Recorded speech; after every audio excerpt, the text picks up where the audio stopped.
Et surtout féliciter le peuple sénégalais parce que je considère aujourd'hui que c'est la victoire du peuple sénégalais qui est sorti aujourd'hui en masse, voté. Et en posant cet acte, le peuple sénégalais aujourd'hui a démontré au besoin son attachement à la démocratie, son attachement à la stabilité, son attachement à la bonne gouvernance, mais surtout son attachement au développement durable et viable. Et c'est le peuple sénégalais qu'on doit féliciter aujourd'hui. Et par ricochet aussi, féliciter tous les 19 candidats qui ont été retenus par le Conseil constitutionnel et prier le bon Dieu pour que celui qui sera élu, que tous les autres candidats l'acceptent de bonne guerre et qu'on se mette au travail. Parce que le Sénégal aujourd'hui a besoin de développement, le Sénégal a besoin de travail et le Sénégal a surtout besoin aussi de leadership. Vous êtes le directeur de campagne du candidat Khalifa Sall. Est-ce qu'aujourd'hui vous êtes confiant? Mais je ne suis pas aujourd'hui autorisé par la loi électorale à verser dans la propagande politique électorale. Mais nous avons battu campagne, nous avons fait ce que nous devons faire et nous avons proposé un programme. J'insiste là-dessus, un programme et pas autre chose. Maintenant, d'autres candidats ont proposé autre chose, d'autres sont venus avec des programmes, d'autres avec des projets, d'autres avec un autre style. Mais je pense que les Sénégalais sont assez matures pour faire de bons choix. Et comme j'ai déjà dit, la démocratie, c'est la loi de la majorité. Si cette majorité se dégage pour l'un des 19 candidats, nous devons l'accepter et j'espère bien que ce candidat sera Khalifa Ababacar Sall. Donc finalement, vous avez voté, mais on pensait que Barthélémy Dias n'allait pas voter. Et ces rumeurs? Mais je n'ai jamais eu à ne pas voter. J'ai toujours voté à toutes les élections présidentielles, locales et aussi bien les législatives. Je n'ai jamais sauté une quelconque élection. Je crois que la seule fois où je ne suis pas venu voter, je crois que c'était un référendum. Et ce référendum, c'est lui qui nous a conduit aujourd'hui à presque cette situation que nous vivons actuellement. C'est cette histoire de troisième mandat qui a parasité la vie politique du Sénégal. Et vous avez vu vous-même que depuis que le Sénégal existe, on n'est jamais parti à une élection présidentielle dans ces conditions, des conditions chaotiques, des conditions catastrophiques. Donc nous félicitons tout le monde, nous félicitons aussi le Conseil constitutionnel qui a su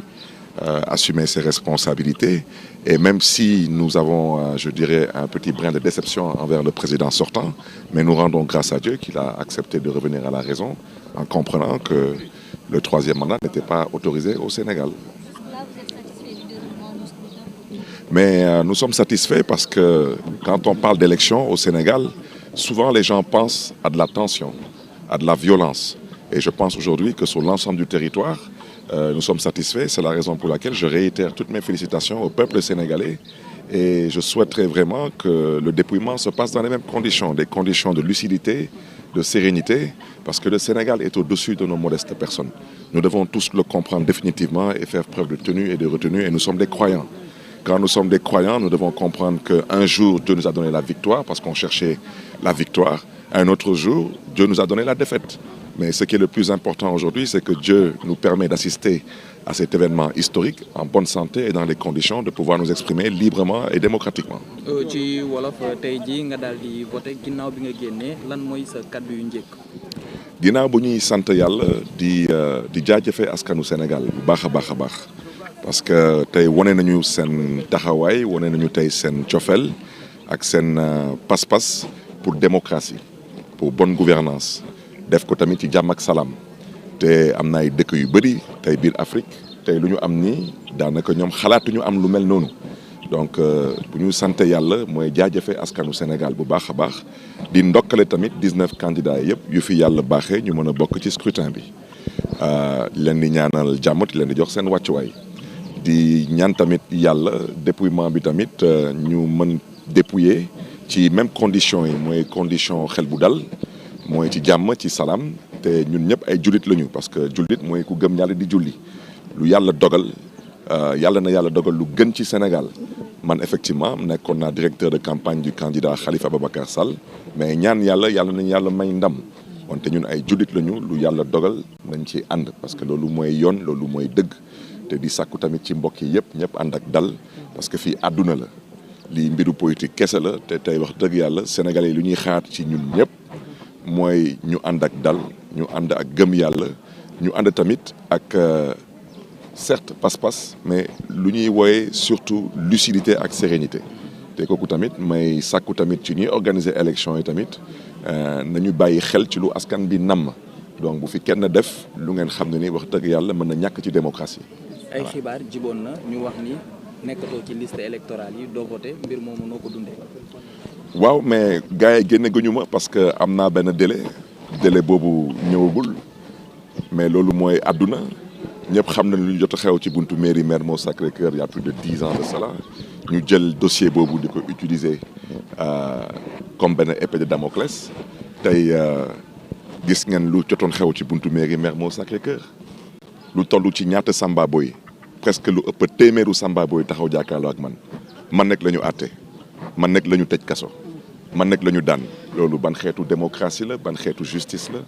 moo tax li ci kanam raw li bët wante man jullit la damay julli donc man lii du ma yëngal parce que lii yëpp mbiru politique la donc politique moo ma teg ci situation boobu te incha allah politique may génn ci situation boobu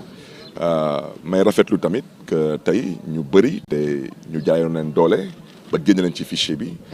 daanaka njiiti réew bi ak ñu mu àndal ñu dellu siwaat seen xel ba mën leen dugalaat ci fichier bi parce que lu mel noonu man dund naa ko mooy lu mu yàgg a woowe jaay doole man mii nag effectivement condamnation bi des na beneen levier judiciaire boobu ñaan naa yàlla bañ fa egg parce que ñu ma àtte xam nañ ko àttewuñu ma te incha allah Khalifa Ababacar Sall su nekkee président de la République du Sénégal xam nañ ma xam naa leen dinañ wax lan mooy yoon parce que nag mënoo jël nit ki nga songa ko ci mairie-am lu ëpp ci téeméeru nit Samba Boy dal ci kawam kooku daal di aar bakkanam ngeen taxaw ne man rek ngeen di àtte man rek ngeen di daan déggu leen fi benn nervi déggu leen fi benn convoyeur de nervi déggu leen fi benn responsable de l'ancien parti au pouvoir qui a été condamné loolu lu muy firndeel loolu lu muy wane mooy justice bi dañ ko nar a xoolaat dañ ko nar a saytuwaat parce que amul fenn ci àdduna fu ñuy bëgg a dal ci kaw kilifa xeex am kooku aar bakkanam ñu commencé première instance ngeen toll ci ay presque 25 personnes yu ñuy àtte au finish yow rek la ñuy àtte loolu lu ko waral mooy mbiru politique te ma am yaakaar que politique moom ma ko teg politique kay teggi incha allah. boo waree xayma li nga xam ni moom mooy déroulement élection yi bi ñu tàmbalee suba ba léegi lan moo ci sa xalaat. mais je pense que lu ñuy gën a rafetlu mooy dal bi te kooku dañ ci sant yàlla parce que am na ñu ko namm tey biir Afrique mënuñu ko am. donc loolu yàlla baaxee ñu ko dañ ciy sant yàlla bu baax a baax di ci jaajëfe askanu Sénégal te di ñaan yàlla tamit ñëpp ànd ak dal ba la proclamation définitive des résultats mais may insister waat encore parce que am na fii autorité bu noo organiser élection yi autorité boobu xam na boppam ñuy sàkku ci moom tamit na bàyyi xel ci lu askan bi namm mooy ànd ak dal ci processus bi donc ku fi yàlla may ndam ñu ñëpp ay jullit lañu ku fi yàlla may ndam nañu ànd ak gëm yàlla ak wóolu yàlla te ñaanal kooku tamit te man ma am yaakaar mooy doon Khalifa Ababacar Sall kooku mën a liggéeyal Sénégal ak liggéeyal askanu Sénégal. Merci monsieur le maire.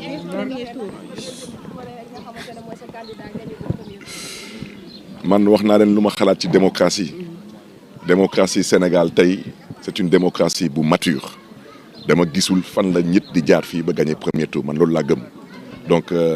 lu ko namoon naa nag tey ñu ne ma Khalifa Ababacar Sall dina gagné premier tour wante fu démocratie Sénégal toll fu Sénégal yi toll ci yeewu ak ci gëm seen bopp ak am lu ñu namm ci ëllëgu Sénégal gëmuma gisuma fan la nit mën a jaar ba gagné premier tour mooy suma xalaat bu gàtt.